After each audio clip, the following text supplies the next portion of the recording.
Well, my friends, I'm Rick, and this is your seat at the table, and oh boy, I'm having one of them effing days. This is a Monday, as you know, I occasionally get some free Mondays, and this is one because I worked all night Friday, Saturday, and I did a job yesterday, so by rights, this is my only freaking day off, and technically, I have 2 jobs I could go do this evening.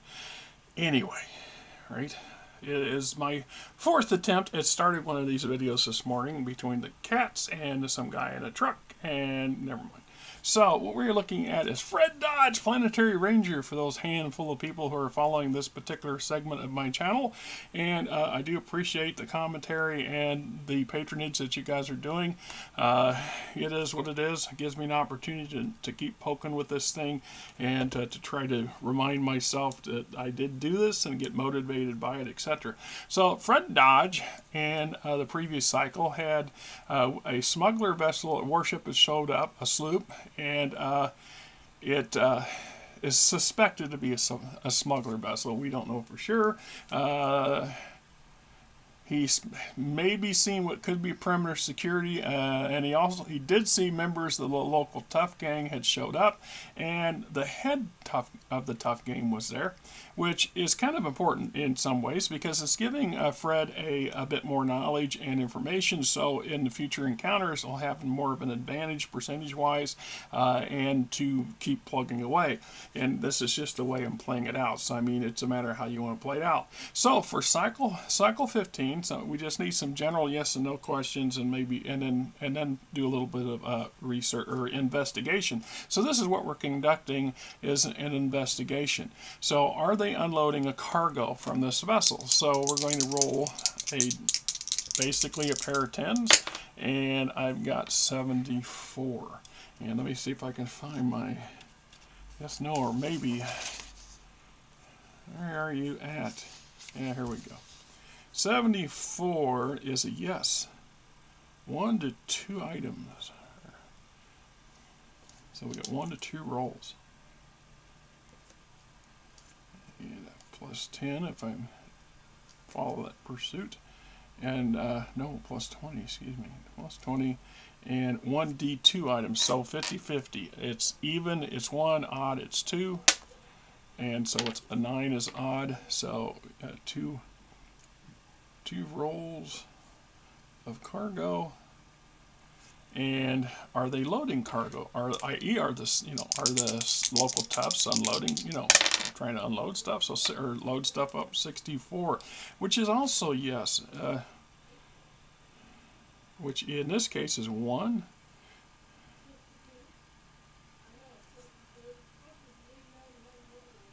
Roll on cargo, which will be interesting to figure out. Can Fred ID the items being unloaded and loaded? And 91. And what I would add in this case, either case, a 10 or a 20. So 91 plus either one bumps it to 100 plus. So we got a yes. Roll twice as many as items. So yeah, not only that, I didn't even notice that they were actually unloading more stuff. So yes. Times 2. So 4 rolls on the cargo.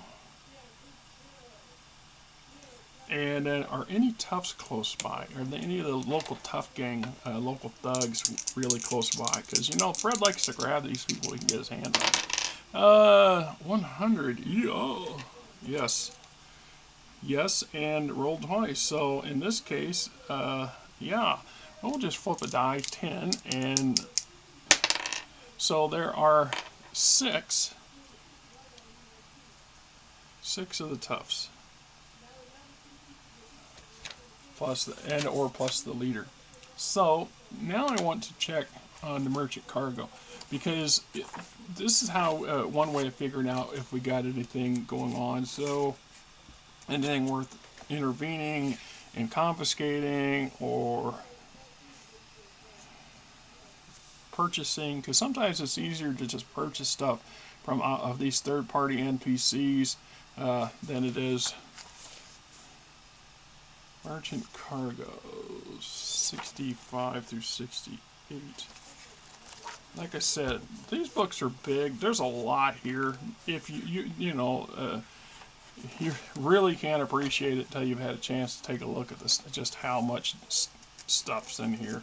So we have, now even though this is a Class 2 haul or Tech 2 haul, which makes it 399 metric tons of mass, it potentially, and it's a warship, so you figure only about 10 to 20% of its mass is devoted to cargo. So it's probably got a 100 to 150 ton cargo bay and 1 to 2 hardport connectors, which may or may not have a cargo pod attached to them at this moment. It's just a matter of, what it is. So I have this chart here that says randomly rolled cargo. Whenever a merchant ship or freighter arrives to buy and sell the local exchange, the house must buy or sell if the surplus or need is present on the exchange. If there is no need but the MM or MR is present in the warehouse, the house may choose to sell it. You also may choose to purchase this stuff from the passing merchant. If there's nothing there, then if there's no surplus, then there's nothing there for the merchant to purchase. Do not re-roll for a different MM or MR. Ideally, so if you roll carbon twice, then you get twice as much carbon. So if there's 4 things being unloaded and 1 thing being loaded, then potentially there could be all one item if you rolled 4 times on the same part. So we're going to have 3 categories. We have the mineral resources, manufactured material, and roll on one of the special cargo charts. And for fun, we're going to do one of those if it doesn't roll up anyway. So just so we can get on this, we're going to, because I'd like to know what's going on, and we'll put it over here, cargo. And I gotta make these notes to remind myself just what the hell it is, because if a week or 2 goes by and I go back and I look at this and I don't remember what it was that occurred, that can be a problem. So we have 49, which is a mineral resource, MR, and we will roll on this chart, and we have a 66, which is palladium, so PD. And at this moment, I'm not going to be so overly concerned by how much in quantity is being unloaded. I better make this point unloaded, because obviously this is not stuff that's being sold to my house exchange. This is stuff that's being unloaded for possibly a third party. Now these people have managed to, so possibly one of my platinums has purchased this or have put in an order, and the smuggler just happened to be able to deliver or something. It's just one of those many unanswered questions that you can answer if you choose, or you can make up yourself depending on how you want it to flow. So 83 would make it a manufactured material. And so why would a merchant, or why would a platinum, for example, buy 20 tons of palladium? What would they use palladium for? Palladium's mostly used in power sources and as elements in a higher technology, such as electronics and things like this. So, either the local platinum is acquired this cheaper than what the exchange is selling it for or buying it for, and then it was going to turn around and sell it to the house exchange or to the open market side of the exchange, which then the house doesn't get a piece of, and the platinum then generates revenue from, which at that point we don't track it because we don't care. But we just know the platinums are wealthy for a reason, and it may be one of them. Another possibility is that they are stockpiling materials for a future build that they want to pursue. And so anyway, manufactured material is the second chart, and this would be a 18. So 18 is construction material, always in demand, especially on these frontier colonies. We're far from being well developed. So 23 makes another MR. And 22, Erbium, E-R-B-I-U-M. Yeah, all this is off of the periodics chart. So whatever you want to make of it, however you want to make of it, ER. And that leaves us with the fourth one. And then I want to say cargo, loaded. And, I don't know buy tufts. I mean, I don't know that that's the toughs. The toughs may just be hanging out at the port. They may be here trying to do some kind of deal with the smuggler, or try to acquire something, or maybe get passage off the planet. I don't know.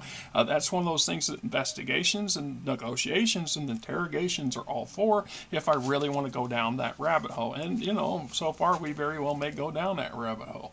And so anyway, I would need a 91 to 100 to roll on the special cargo chart. So what we're going to do is just bypass that altogether, and we're going to go ahead and get a roll on a special cargo. So because special cargoes can be fun, and they can be a pain in the ass. So special cargoes are different from general cargo, which is these pages up here, because they're more unique and more impactful in many ways. So we have three different possible charts, or two different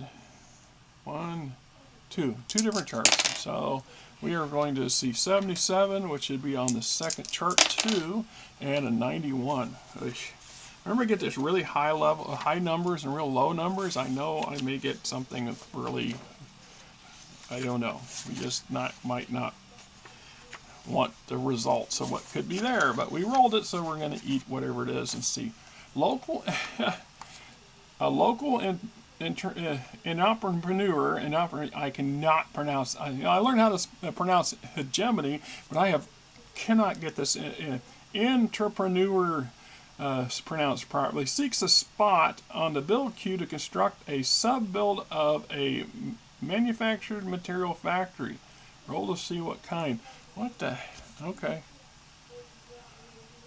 That's good for me, but it's so what to me tells me that some cargo was unloaded that was purchased and or ordered by somebody on my planet that's not a platinum, who's maybe wanting to be one, who has some resources, or even worse, or if the potential ties are, my tough leader might be trying to eventually turn him or herself or itself into a crime lord, in part by building up an empire. And one way of doing that is to generate revenue. And what better way to generate revenue by some legitimate means of items that you can then turn around and sell. So a manufactured material is a sub-build. So what is a sub-build briefly? A full build. So if we look at our light foundry, for example, it produces this, that, this, that, this, that, and this, that. So a sub-build of that factory would be 10% of all the material needed to manufacture that, or to construct that build, and it would only produce a tenth of the amount of material that the light foundry normally produces, or it focuses on some specific item that the foundry might produce. So if my foundry, for example, produces steel, and I decide to roll up to see what it is, and steel comes up, and I have 5 items, I divide that by 2. So if I'm getting, my foundry produces 10 tons of steel per cycle, a tenth of that would be 1 ton, not divided by 2. A tenth of that would be 1 ton. So it would be actually a kind of an inefficient factory. A small mom and pop foundry or something like that that's going to produce 1 ton of an item. It's only going to use a tenth of its required materials as well to manufacture that component, but it does add to the overall output of the planet in general, because once again, if it's a legitimate above board build, then the house gets to benefit from it. So in this case, we have to go and say 91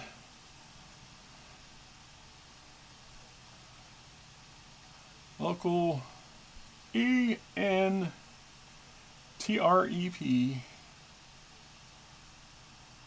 ENEUR, and he wants to build sub-build of manufactured material factory. So that actually limits. So when I go to roll this up, I'm going to look at the factory builds that are Tech 1, and only the factory builds. So potentially this could be a refinery, it could be a light foundry, it could be a heavy foundry. That would be awesome, especially if the guy's trying to manufacture heavy steel, because that would be a highly sought after item by the house for a long, long time. So it's something worth me doing a little more dice roll at some point to figure out. So let's go back to the cargoes and see what my local toughs were loading up. All right, so then I have to add 97.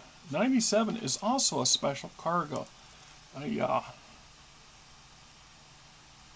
So what kind of, this is kind of, so either the toughs have managed to steal stuff from somebody who is stockpiling it, or they've stolen stuff from the house without the house being aware of it, or they're brokering something. More likely, it's hot items that they're trying to unload. So once again, we're going back to the special chart for special cargo and roll and see which charts to look at. So 58 makes chart 2 again, and 92. What's with these 90s today? That's kind of disconcerting a little bit. So 92 agranites. Well, first off, I didn't know I had any agranites, but apparently I do, or they have acquired one somewhere. Maybe one of these passing ships had one and they stole it. And it says 1d10, so we roll one dice and it's 6. 6 agranites.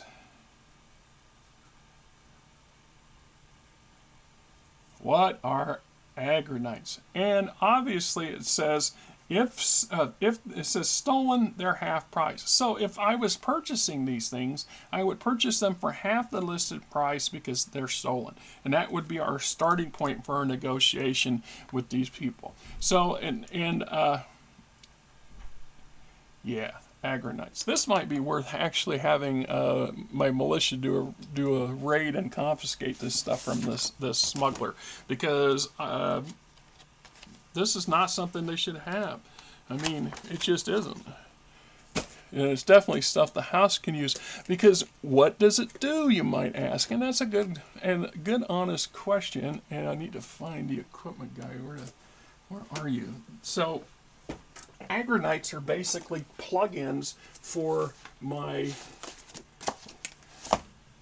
agri concern. So the agranites are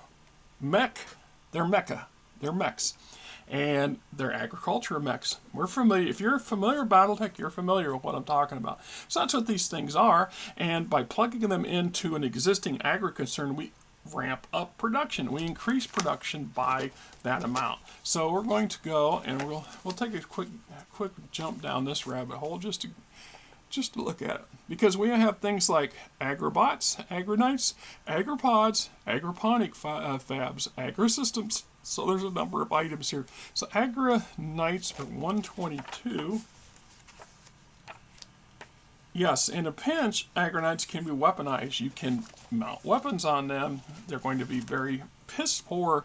They're not going to do well against actual war knights for damn good reason, but they can be utilized in this way. So we have, the odds are it's going to be a Tech 2, the lowest tech version. And agranites are piloted agricultural machines designed to increase productivity of any agri-based build. Legged and mounted a variety of cultivation, planting, and harvesting apparatus, they are squatter than their cousin, the war knights, by a meter per weight class. Agranites are longer and more crab-like in appearance. So in this case, they're going to be four-legged mechs. I mean, this doesn't stipulate it, but that's what we're going to put. We're going to put Tech 2 down because in my category, that's going to be the most likeliest to be. So there are AGK-20, so 20-ton agri-mechs, a Tech 2 item. They have a minimum or maximum speed of 20 kph. They have a production bonus of +1. So each agri-mech adds additional 1 ton of food production to my agri-concern. Now, my agri-concern produces 50 tons of food, which is quite excessive at this moment compared to my planetary population needs, but it's a massive product that I can offload to passing ships. Even this smuggler here, I can roll this smuggler up to see if they're purchasing oxygen, fuel, water, and food, and make money off of it, because that's what the port's for. And so in this case, if I can acquire all 6 of these things, then it would boost the production at my agri concern by 6 tons. I would then be producing, ergo, 56 tons. And these, of course, have some minor deals. They require a pilot, and that pilot needs to be a technician of the same class as the item. So I need a Tech 2 technician pilot, which, thankfully, because of those 2 cruise liners that came in, I have a pile of technicians that are surplus. So I can assign pilots to them, which would increase, the data details anyway. So they have a damage reduction of 1. They have 10 points of armor and 2 hard points. They weigh 20 tons apiece, and if you were to purchase them brand new, it would be 2.5 credits, or 2.5 million C-bills, if you want to go from that argument. And at half price, of course, that would be a 1.25 and at that point. But in truth, this is something I think I really want to potentially just acquire. And so Fred would then proceed in the same cycle to whistle up some support, preferably the entire militia platoon, and send them down here and say knock on this smuggler's door. And this opens some other venues too, because then I could, by rights as the house, I could say that this ship captain is violating local laws or Imperium laws, because that they are. If they're taking things off the planet that would be wanted on the planet, and obviously these local thugs didn't buy them themselves, so it's pretty obvious. And as a house lord, you have a lot of leeway as to how you want to interpret things. So in this case, I could choose to go and just take them. I could choose at that point to confiscate the smuggler's vessel too. Of course, this would potentially initiate serious combat. Now, that would mean needing to roll up the crew for the size of the crew, their capabilities, whatever the equipment loadout they have to defend the ship, and potentially have a battle with it, which meant they have weapons on these ships that can be fired at people on the ground, which would be an ugly, messy thing. More than likely, and then it's also the possibility this smuggler is affiliated with a larger group of people. It may not be, but if they are, then I'm risking starting a feud. Then I'm not in a position really to do much to prevent taking massive problems, and I don't want to go that way. But I would like to do is potentially negotiate with this captain and either purchase these things at a cheaper price than the half price that's listed by the roll, and give them the option to sell them at cost, whatever they paid the thugs. The house pays them for this, and no boo, right? So I will have to give a little bit of thought to how I want to play this negotiation out, because I think this is something that's worth pursuing.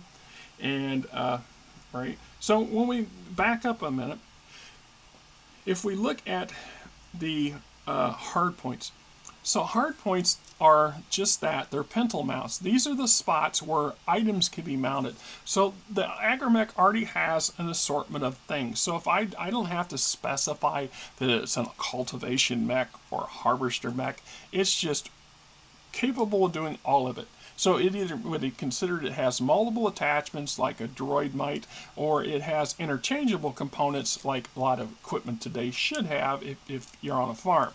And this just makes things a lot more general and less complicated in an already complicated game. I don't have to worry about multiple types of the same kind. Now, that's not the same in War Knights, because that's a different animal. But in this case, we just want to generalize. So the hard points will allow me to add additional items. So there are things like these agrobot pods. So I could mount agrobot pods, and I could mount 1 or 2 pods, which then would support a number of robots. Then the agro machine would then enhance its ability. So if I look at, as an example, the small, let's say a small agrobot, which is a level 5, Tech 5, which is not impossible to acquire, but it increases production by +8. and each clutch is 15. So there's 15 of these small bots. The total of 15 together increases production by 8. So if I was to mount a pod of these things on my agromech, then my agromech's +1, and the +8 over here becomes +9. You see how this multiplies it and builds things up in a hurry? So this makes these things really worth having and or pursuing. It also makes me wonder, you know, did the Tufts steal them? And if so, where from? But that's also something that would have to be either an interrogation, and the really only way to get a good answer for that would be to get somehow for Fred or somebody to get their hands on this tough leader. And I want to get more information on this tough leader because this is a lot. It's a lot of stuff's being tied together. And if you go back to a couple of the early videos, remember what I said. These things have a tendency to build upon each other. And so the results and things that we get, it's a matter how we choose to connect the dots. And so I'm having this developing criminal element on my colony. It's a tiny element at the moment, but they are sure being more active in multiple areas than what than initially was thought. And that's fine because this also shows that they are also developing and growing as my house grows, which is good and bad. It's just a matter of how we approach them and how we deal with them. So that's what we got for Fred Dodge and Cycle 15. So till next time, guys, I hope you guys have yourself a great week. It is now the week after the 4th of July, and I don't know if this video will be posted before this weekend or next weekend, but it'll be soon. Till next time, I'm Rick. You guys have yourself a great weekend.